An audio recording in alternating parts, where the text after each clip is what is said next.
এই করোনার ক্রান্তিকালে আমরা সবাই ঘরবন্দি এবং প্রত্যেক স্টুডেন্টরা বিভিন্নভাবে অনলাইনে ক্লাসের মাধ্যমে পাঠদান নিচ্ছ বা অনেক স্যাররা বিভিন্ন ক্লাস দিচ্ছে। এক্ষেত্রে আমি কোনো ক্লাস দিতে চাই না, কিন্তু তোমাদের কিছু রিকোয়েস্টের কারণে আমি সামান্য কিছু ক্লাস তোমাদের সামনে উপস্থাপন করতে চাই। সেক্ষেত্রে আজকে হাজির হয়েছি অষ্টম শ্রেণীর গণিতের প্রথম অধ্যায়ের প্যাটার্ন থেকে 3 ও 4 ক্রমের ম্যাজিক বর্গের নির্ণয়, অর্থাৎ 3-4 ক্রমের ম্যাজিক বর্গের ম্যাজিক সংখ্যা কত এবং কিভাবে এই ম্যাজিক বর্গ নির্ণয় করতে হয়, এটা আজকে আমার ক্লাসের বিষয়।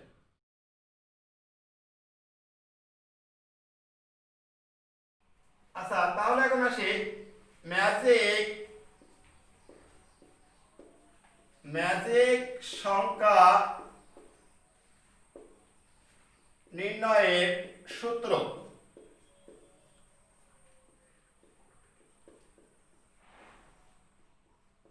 ম্যাজিক সংখ্যা নির্ণয়ের সূত্র হচ্ছে n into n square plus 1 whole by 2।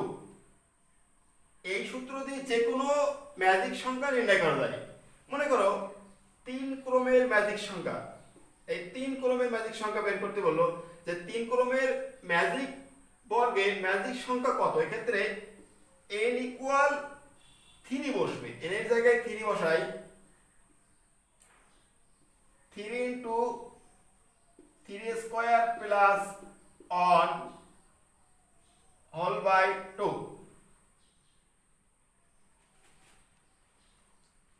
Equal 3 square, 3 3 9 plus 1 whole by 2। এখন এখানে আসি আমরা 3 ইন্টু 9 আর 1 10 বাই 2। 3 ইন্টু কাটাকাটি করলে 2 আর 10 কাটলে 5, 3 5 আর 15। তাহলে আমরা কি বুঝলাম? 3 ক্রমের ম্যাজিক বর্গের ম্যাজিক সংখ্যা হচ্ছে 15। এখন যদি বলি 4 ক্রমের, তাহলে n এর জায়গায় 4 বসবে, 5 ক্রম বললে এখানে 5 বসবে। এভাবে আমরা যে কোনো ম্যাজিক সংখ্যা বের করতে পারি। এখন প্রশ্ন হচ্ছে কি করে ম্যাজিক সংখ্যাটা আমরা নির্ণয় করব। 15 কি করে আসবে এটা দেখি।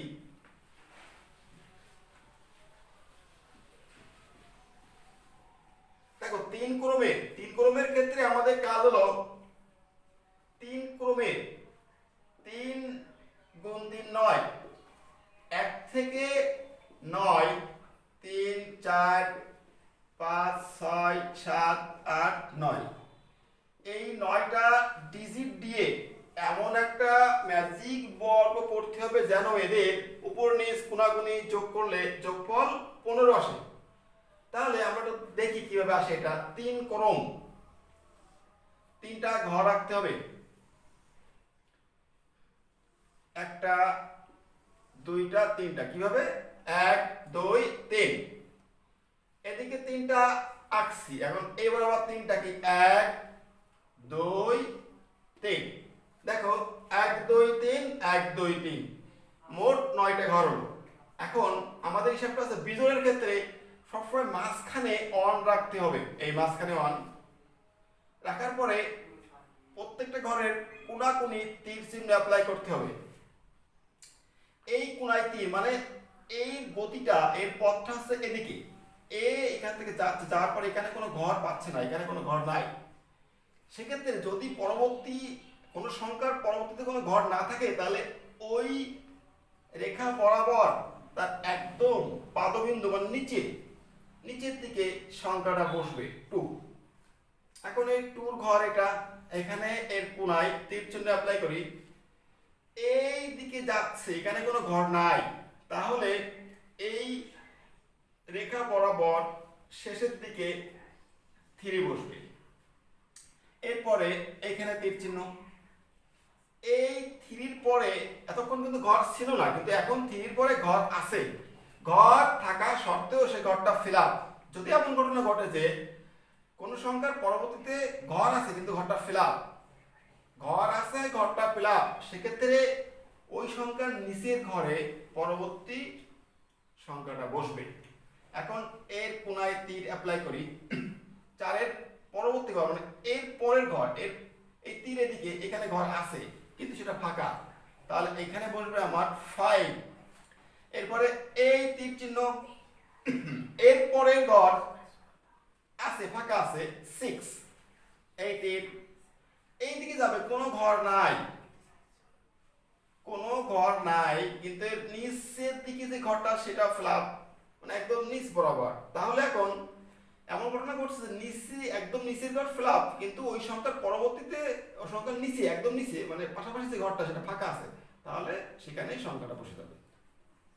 7 এইখানে ঘর 8 পড়বে, কিন্তু এখানে কোনো ঘর নাই, তাহলে এর শেষ প্রান্ত 8, এই তীর এখানে ঘর নাই, এখানে হওয়ার কথা কিন্তু ঘর নাই, তাহলে নিচের দিকে আসি, এই 9।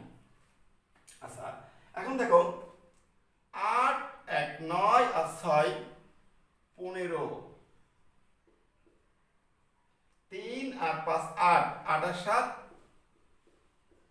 15, 4 আর 9 13, 13 আর 2 15। আমি এদিকে যোগ করে প্রত্যেকটা পেলাম 15। এবার এদিকে যোগ করি, 8 আর 3 11, 11 আর 4 15, 5 আর 1 6, 6 আর 9 15, 6 আর 7 13, 13 আর 2 15। সারি বরাবর যোগ করে প্রত্যেকটি একই রেজাল্ট পেয়েছি, কলাম বরাবর যোগ করেও একই রেজাল্ট পেয়েছি। এখন কোনাকুনি 8 5 13 আর 2 15, 4 আর 5 9 আর 6 15।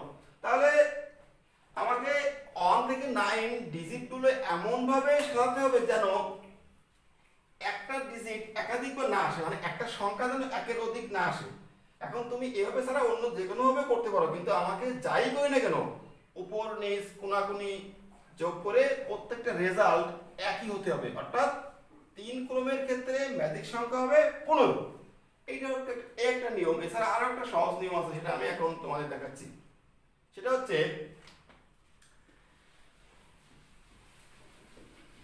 দেখো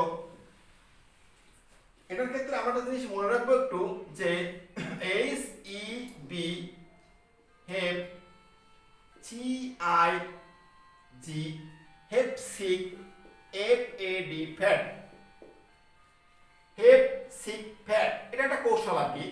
আমি এইচ এর নিচে অন মানে পরপর লিখবো, 1 2 3 4 5 6 7 8 9। আমি 1 থেকে 9 পর্যন্ত এখানে লিখছি।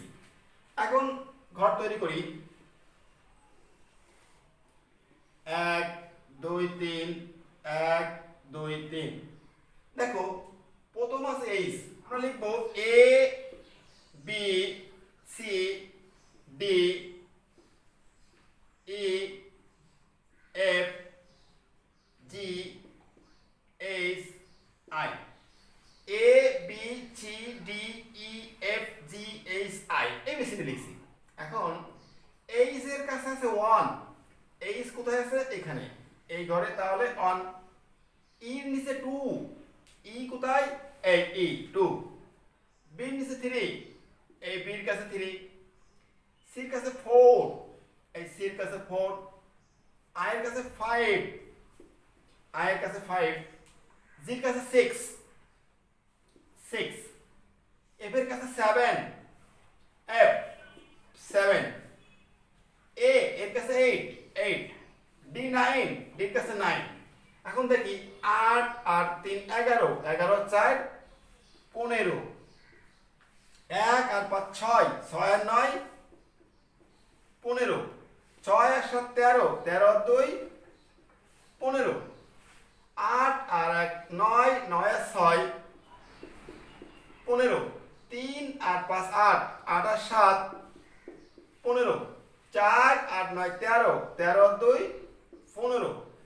সারি বরাবর প্রত্যেকটা রেজাল্ট একই, কলাম বরাবর প্রত্যেকটা একই। এখন কোনাকুনি দেখি, 6 আর 5 11 আর 4 15, 8 আর 5 13 আর 2 15। তাহলে কি বুঝলাম আমরা এখানে যেটা অ্যাপ্লাই করছি হেপ সিক ফ্যাট, এটা দিয়ে একটা কৌশল, এটা লেখার পরে আমি ABCD এভাবে লিখবো, তারপরে যার নিচে যে সংখ্যা সেটা বসাবো, এটাই 3 কলমের ম্যাজিক বর্গ। তাহলে এটাই ছিল আজকে 3 কলমের ম্যাজিক। এরপরে আমরা আসবো 4 কলমের ম্যাজিক বর্গ কিভাবে বের করতে হয়। এবার আসি 4 কলমের ম্যাজিক বর্গের ম্যাজিক সংখ্যা। আমরা আগেই শিখেছি 3 কলমের ক্ষেত্রে n × n² + 1 হোল বাই 2। 4 কলমের ক্ষেত্রে ম্যাজিক সংখ্যাটা বের করি আগে। n এর জায়গায় 4 বসবে, 4 × 4² + 1 হোল বাই 2। কাটাকাটি 2 আর 4 কাটলে 2, 4 4 16 আর 1 17, 34। তাহলে 4 কলমের ম্যাজিক বর্গের ম্যাজিক সংখ্যা হবে 34। মানে 3 কলমের মতো তোমার সারি কলাম কোনাকুনি যাই করি রেজাল্ট আসবে 34। তাহলে এখন দেখি এটা কিভাবে করতে হবে। দেখো 4 কলমের জন্য আমরা 4টা ঘর তৈরি করব। এই ঘরটা কিভাবে তৈরি করব? 1 2 3 4, 1 2 3 4। এদিকে কোথায়? 1 2 3 4, 1 2 3 4। এখন 4 কলমের জোড়ের ক্ষেত্রে অনেক সহজ, আমরা ডাইরেক্ট লিখব 1 2 3 4 5 6 7 8 9 10 11 12 13 14 15 16। 4 কলম 4 × 4 16, 16টা গরমে 1 থেকে 16 পর্যন্ত আমি লিখছি। লেখার পরে এখন যদি বলি এটাই 4 কলম, না, কারণ 1 আর 2 3 3 6 6 7 10 34 হতে হবে, 34 কিন্তু হয় না। তাই এখন আমার একটা কৌশল অবলম্বন করতে হবে। দেখো কোনাকুনি, এই কোনা আর এই কোনা মানে কর্ণ বরাবর এই 1 যাবে 16 এর কাছে আর 16 আসবে 1 এর কাছে, মানে এরা চেঞ্জ হবে। 1 আসবে এর কাছে, 16 যাবে ওর কাছে। তাহলে একটু মুছি আমি করি। এখানে ছিল 1, আসবে এটা 16, আর এখানে যে 1 ছিল সেই 1টা যাবে এই ঘরে। এই কোনাকুনি চেঞ্জ করতে পারছে। এখন এই কোনাকুনি 13 4, 4 যাবে 13 এর কাছে, 13 যাবে 4 এর কাছে। দেখো এটা মুছে ফেললাম আমি, তোমরা পেন্সিল দিয়ে কাজ করবা তাহলে সুবিধা হবে। এখানে আসবে 13, এখানে আসবে 4। তাহলে আমি যে কাজটা করছি এই কোনাকুনি আর এই কোনাকুনি চেঞ্জ করছি। এখন মাঝখানে একটা বিষয় আছে, দেখো এখানেও একটা জিনিস আছে, এই কোনাকুনি পাল্টাতে হবে। কেমন? এই আর এই, এরপরে এ, অর্থাৎ 6 আসবে 11 এর কাছে, 11 যাবে 6 এর কাছে। তাহলে মুছে ফেলি 6 11। 10 যাবে 7 এর কাছে, 7 আসবে 10 এর কাছে, 7 10। আমার সবকিছু চেঞ্জ করা শেষ। এখন হিসাব করে দেখি, 16 আর 2 18, 18 আর 3 21, 21 আর 13 34, 5 আর 11 16, 16 আর 10 26, 26 আর 8 34, 9 আর 7 16, 16 আর 6 22, 22 আর 12 34, 4 আর 14 18, 18 আর 15, 18 আর 15 33 আর 1 34।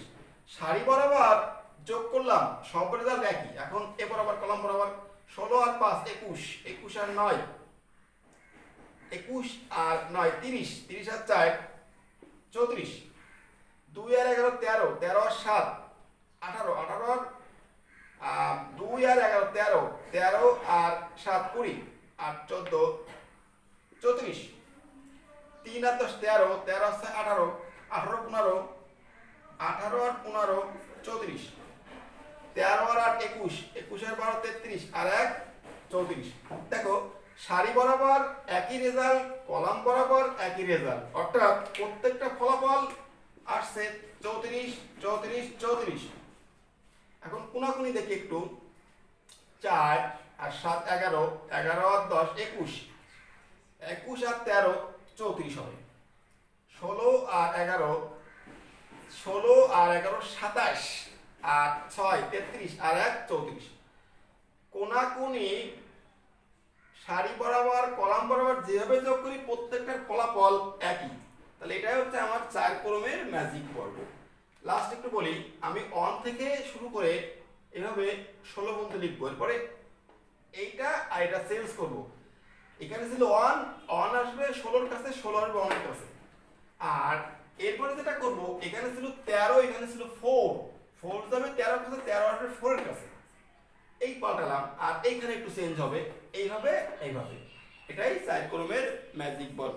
শিক্ষার্থীরা, এটাই ছিল আজকে 3 ও 4 কলমের ম্যাজিক পর্ব, অর্থাৎ কিভাবে 3 বা 4 কলমের ম্যাজিক সংখ্যা বের করতে হয়, যে ম্যাজিক সংখ্যা কত এবং 3 4 কলমের ম্যাজিক পর্ব কিভাবে তৈরি করতে হয়। সবাইকে ধন্যবাদ সম্পূর্ণ ভিডিওটি মনোযোগ দিয়ে দেখার জন্য।